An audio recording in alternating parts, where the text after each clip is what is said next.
அனைவருக்கும் வணக்கம். அன்பால் இணைவோம், ஆரோக்கியமாக வாழ்வோம். இன்றே இணைந்திடுங்கள் ஹெல்தி ஹோம் சமையலோடு. இன்னைக்கு நம்ம ஹெல்தி ஹோம் சமையல்ல கஞ்சி தோசை, அதாவது நீர் தோசை எப்படி செய்கிறதுன்னு பார்க்க போகிறோம். 2 கப் பச்சரிசி இல்லைனா புழுங்கல் அரிசியை தண்ணியில் 1 மணி நேரம் ஊற வச்சுப்போம். ஊறின அரிசியை மிக்சியில் போட்டு ஃபைனாக அரைச்சி எடுத்துப்போம். தண்ணி இல்லாமல் ஒட்டை வடிச்சிட்டு 1 கப் தண்ணி சேர்த்து அரைச்சிப்போம். தண்ணி அதிகமாக சேர்க்க வேணாம், அரிசி ஒழுங்காக அரைபடாது. அரைச்ச மாவை ஒரு பவுலில் ஊற்றிடுவோம்.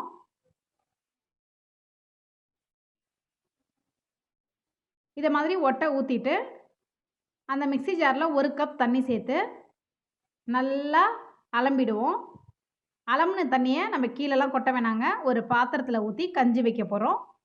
இதில் நம்ம உளுந்து எதுவுமே சேர்க்கல, வெறும் அரிசி மட்டும் சேர்க்குறோம். அதனால அந்த பிசுக்கு தன்மைக்காக நம்ம கஞ்சி வச்சுக்கணும். நம்மளுக்கு இதை மாதிரி கஞ்சி வச்சு ஊற்றும் போது தோசை மேலே வெள்ளை வெள்ளையாக வெடிப்பிடிப்பாக இல்லாமல் நல்லா நம்மளுக்கு ஸ்மூத்தாக வரும். இப்போ நல்லா கஞ்சியை இதை மாதிரி கலர் சேஞ்ச் ஆகிற வரைக்கும் காய்ச்சிக்கணும். நல்லா கொதிச்சோடனே அடுப்பை ஆஃப் பண்ணிவிட்டு ஆற விட்டுறணும். ரெடி பண்ணி ஆற வச்ச கஞ்சியை மாவில் சேர்த்துருவோம். நம்ம இன்றைக்கி வெறும் அரிசி மட்டும் வச்சு தோசை ஊற்ற போகிறோம். நல்லா சாஃப்டாக இருக்கும். கரைச்ச மாவு தோசையோடு நம்ம சீக்கிரமாகவே ஊற்றிடலாம், ரொம்ப நேரம் ஆகாது, டக்குன்னு நம்மளுக்கு ரெடி ஆகிடும். மாவுக்கு தேவையான அளவு உப்பு சேர்த்துப்போம். கஞ்சி தோசை நம்ம கொஞ்சம் திக்காக ஊற்றுறனாலும் ஊற்றலாம், நல்லா கரைச்ச மாவு தோசை மாதிரி தண்ணியாக கரைச்சிட்டு ஊற்றுறனாலும் ஊற்றலாம். கொஞ்சமாக மாவு எடுத்து அதில் தண்ணி கலந்துப்போம்.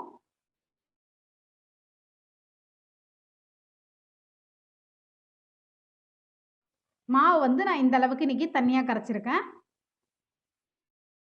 அடுத்ததாக நம்ம நீர் தோசை ஊற்றிடலாம். கரைச்ச மாவு தோசை ஊற்றுற மாதிரி ஊற்றிப்போம்.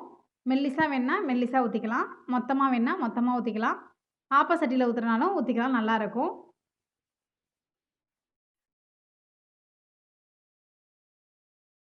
தோசை நல்லா வாசனையாக இருக்கிறதுக்காக கொஞ்சம் நல்லெண்ணெய் ஊற்றிப்போம்.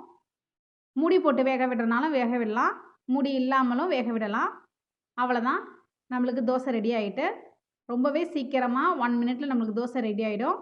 தோசை மேலே எந்த வெடிப்போ வெள்ளை வெள்ளையாவோ இருக்காது. அதனால தான் இந்த கஞ்சி வச்சு ஊற்றும் போது நம்மளுக்கு தோசை நல்லா எடுபடும், அதே சமயத்தில் சாஃப்டாகவும் இருக்கும். நம்ம அரிசியை மட்டும் ஊற போட்டால் போயிடும், தோசை ரொம்ப சூப்பராக சாஃப்டாக கிடைக்கும். நம்மளுக்கு கொஞ்சம் மொத்தமாக ஊற்றினா சாஃப்டாக கிடைக்கும், மெலிசாக ஊற்றினா கிறிஸ்பாக கிடைக்கும். சாம்பார், சட்னி, நம்மளுக்கு விருப்பப்பட்ட தொட்டுக்கையோடு சாப்பிட்லாம், நல்லாயிருக்கும். நீங்களும் இந்த நீர் தோசையை ட்ரை பண்ணி பாருங்கள். இன்னொரு வீடியோவில் நம்ம சந்திப்போம். நன்றி.